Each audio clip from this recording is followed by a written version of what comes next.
And for this I'm not fit for the task to craft words with adequate passion to match the size of grace beyond anything I could grasp, but it grabs hold of me, so I hold on tight and hug it back, surrounded by grace that surpasses the past, beyond anything we could hope for or ask. How can words describe the word made flesh? The best way to understand him is to understand his death, what he set to accomplish and fulfilled with every step. He was sent from the Father, God's gift to the world, gave his only son to purchase sons and daughters, to make us one with the Son and one with the Father.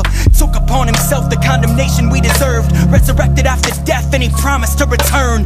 Filled us with the Spirit to seal our election and protect us until the day that we share in his resurrection. The size of grace, how great the size. The gates of heaven are open wide, and people of all kind are welcome inside. Should have been denied, but instead God replied. He said, in your place my son has died. His death gave you life, it's the size of grace.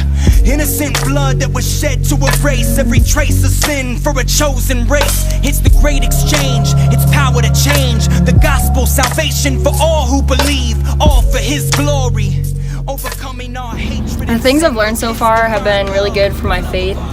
The word that has been continually coming back to me during this week is passion, and rekindling that passion that I had for Christ, earlier on in my faith, and just making sure that I keep that passion through everyday life, and making sure that I'm doing the will of God and that I'm following what he has planned for my life, not what I have planned for my life.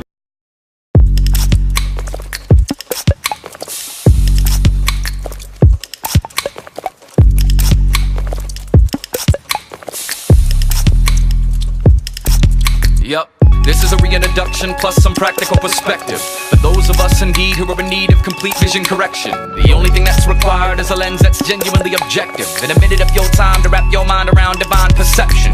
Cause even the most mindless and spiritually blind can be the spectator in a theater of God's magnificent designs. If you would incline your ears and your eyes to these sounds and these signs, we would attempt to rightly refine and align your crooked sight, but we not inclined that a sunset or an ocean can begin to set in mind when the Son of Man began to set in redemptive motion. For morals, meaning, and devotion. Jeff, as being our main speaker, he just he kind of blew me out of the water, I guess, at the beginning of the week, saying that he was going to have us reimagine Jesus and kind of reinvent what we'd known. Eulogy attempt to communicate audibly and visually to help you hear and see the glory of God clearly.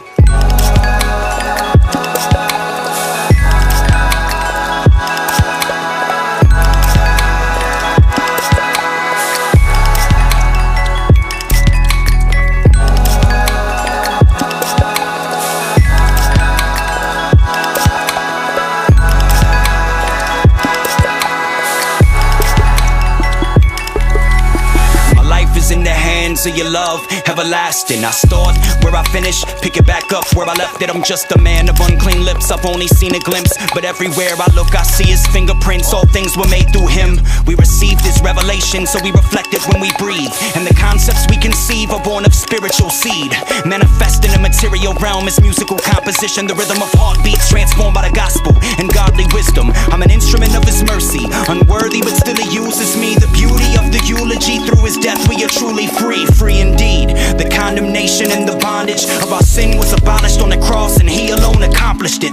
God made himself known, exposing his own nature and his glory through his Son, the revelation of our Savior, the fullness of God born in human form, deity in the flesh. We need the Spirit and the Word to open our eyes so we can see correct, the vital lens.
sin is as small as a grain of sand, but separates between wide ocean and dry land. It's bigger than bad habits.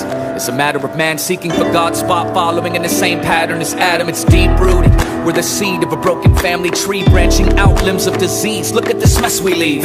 This weight of wickedness is heavy as lead, trying to catch its descents like stopping a falling rock in a spider's web. Its thin silk thread begins to snap, and all that's left is the residue that sticks between the cracks. It all ends with a slip into a bottomless pit, grips the heart in a man's chest till swallowing death, sipping from the glass of God's wrath and genuine justice. A just judge must summons for infinite punishment, and when applying, we're undeniably liable. The smallest white lie is enough to be indictable.